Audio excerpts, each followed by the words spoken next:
Hello, and welcome to Microsoft Outlook 2010 Basic Training. My name is Jennifer Johnson, and I'll be guiding you today. Our first step in getting to Microsoft Outlook 2010 is launching the program from your desktop. The Microsoft Outlook will be installed on your computer for you already. So all that needs to be done is a double click on the Microsoft Outlook icon to launch the program.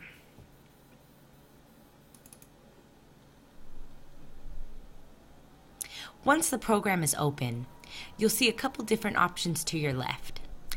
This Microsoft Outlook has a few different folders with email addresses attached. When you guys start launching Outlook, you'll just have one email address from the beginning. So you might not have this same step, but we'll show you anyway.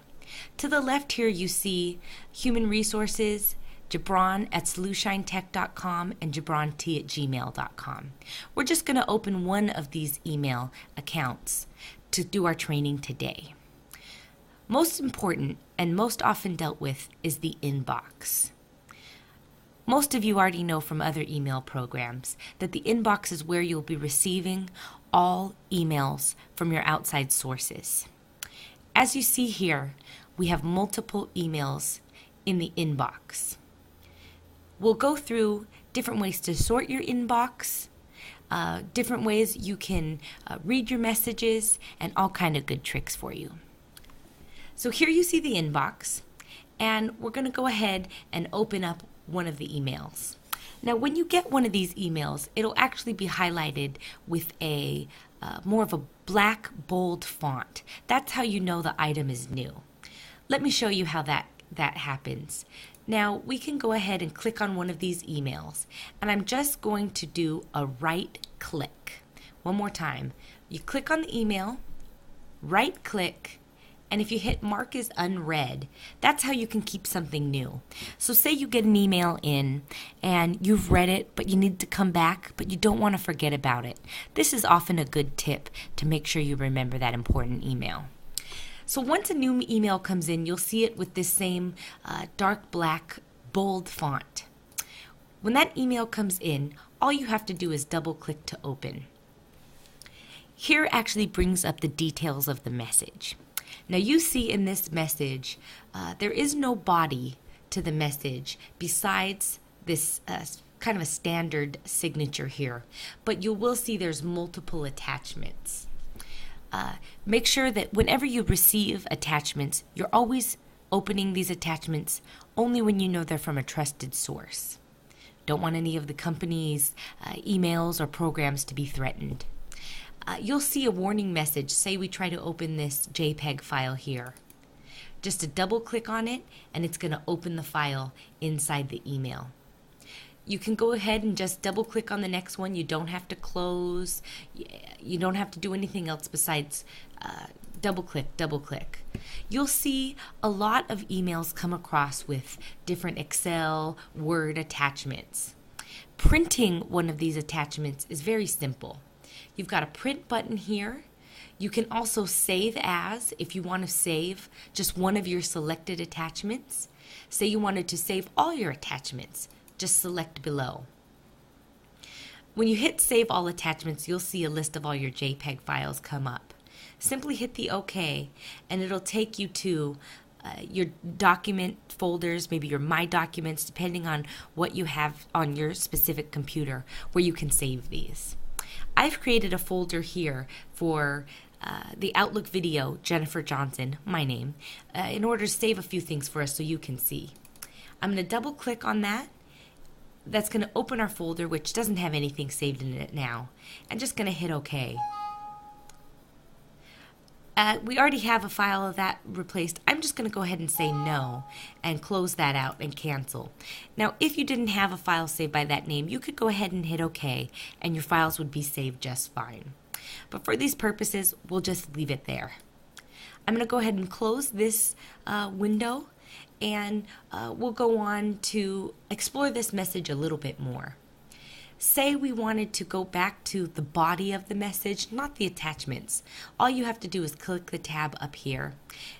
Go from File, Message, and Attachments back to the message. That'll take you back to where we started. Say you got this incoming message, which this is something that's going to happen quite often, and you want to forward this message to someone else. All we need to do is click the forward button, and a new email message is going to pop up. You'll see here below, you're going to see all the information of the original source that sent you the email, including time and subject and any information that would have been in the body. When you forward, that also attaches, keeps all of the attachments that were in your original email to send on. If you didn't want to send one of those, it's as simple as clicking on the image you don't want and simply hitting your delete button. You can do that for one, you could do that for all, whatever you need. So here you're going to see our from email, and here's a to. Now it's as simple as typing in an email address here.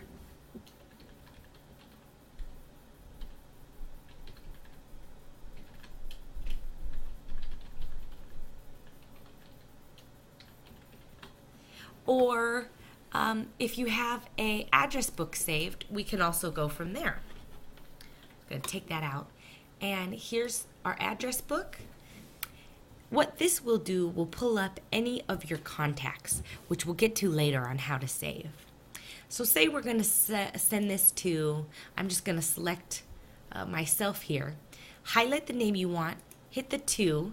That's going to take the email address and bring it down here. Hit OK, and you'll see that email address populate here in the to field. Click down here, send a message.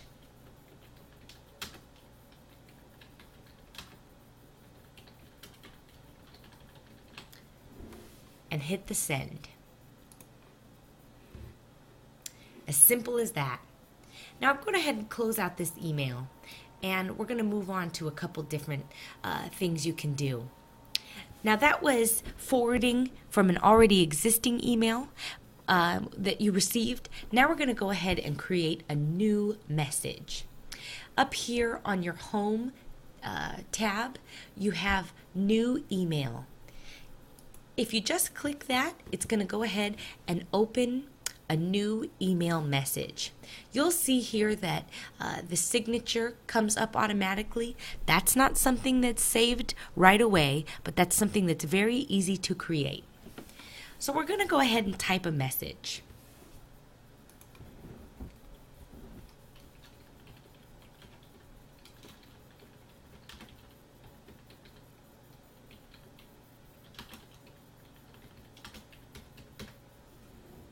And we're going to go ahead and type a subject, also very important.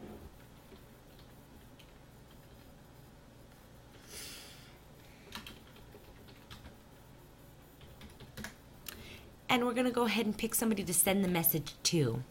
These can be done in any order that you prefer. You can go ahead and label it first, do your subject first, or type in your message. It's whatever personal preference you have.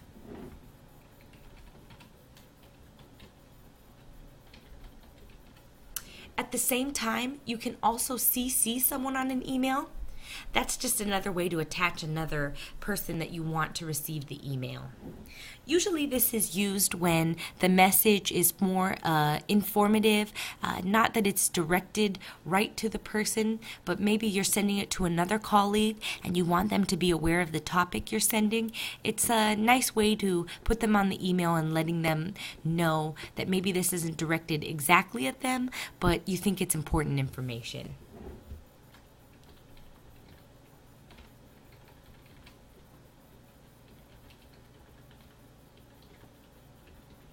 So we've got this message all prepared, ready to send. One small tip you can do, depending on what type of message this is, say it's something that's very urgent, very important, or say it's something that's not very important, but you need to get it out there, you can also flag it that way. You can flag this email as high importance, low importance, or you could flag it for follow-up, which you would have to build yourself. For this purpose, we're going to go ahead and flag it high importance just so you can see. We're going to go ahead and send this message, and while that sends, we're going to go ahead and go back to our sent items so we can see what's been sent. There are a few ways that you can go through your sent items. Here you'll see this is by date, items that were sent today, yesterday, Monday. One nice thing you can do is sort your messages. So it's going to default by date, but say you're looking for somebody that you sent it to. So we're going to go ahead and click this arrange by date. That's a filter. We're going to change to 2. And that's going to go ahead and pull these in alphabetical order. So say you wanted to find something that you sent to a J. Just click your J and that'll take it down. You'll see a message we sent to Gibran Tarheli and JV Cervantes 4 at Hotmail. It's just really nice if you're in a rush or if you're somebody that sends a lot of emails, it'll just make it a little bit easier for you. You can also do the same thing with your inbox. You can sort the from section. Right now we have it sorted by received, and that's going to be the most recent on top. You click that and it'll go the other way. You'll have your most recent items at the bottom. I take that back before. You also can sort with the from, and that's going to put it in an alphabetical listing just like we did with our sent items. You can also do this with subject. If you knew a subject and that would make it easier for you, whatever is best for you. Okay, we got it back to our original start. Another important thing that often is used is going to be the calendar. Especially in a business setting and one that's often busy, it's very important to keep yourself organized. So here you see the calendar. We've got this view on a monthly view, as you'll see up here in your tabs.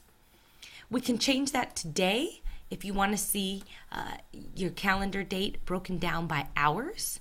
You can also do it by the work week, which is just going to be the standard Monday through Friday, or by week, which is going to be your standard 7 days, Sunday to Saturday, or Monday, the month, like we were before. Now, I have this on today's date, and one important thing that we can do is set up an appointment. You'll see a new appointment. Just go ahead and click on that here, and you'll see a new window launch for you to save your information. Type a subject, meeting with Tom, location, conference room, and then you have start time and date. We'll make this for tomorrow, 8 a.m. to 8:30. We also can set a reminder so that it pops up ahead of time to give you this message to make sure you don't forget any of your meetings. One other important thing, if you're going to be sharing calendars with your coworkers, which will be covered under the next training, you can say whether you'll be free during this time, tentative, busy, or out of office. We're going to say busy, which is the standard default, and we're going to go ahead and take a 15-minute reminder. So what that'll do is it will pop up a message to remind you you have a meeting with Tom 15 minutes before the start time of 8 a.m. You can change that if you want a reminder 30 minutes before, hours before, even days or weeks before. Really helps you not forget those important items. That's the basics of an appointment and how to send a message. There are so many things that you can do with Microsoft Outlook, especially with the great new 2010 version. That's just a small piece of it, and I wish we had more time to cover all of the wonderful things Outlook can do. But you can go ahead and pick up our next training videos that will also go through your contacts, tasks, and lots of other important things we do through Outlook. Until then, have a wonderful time exploring your new program and contact our help desk for any questions. Thank you.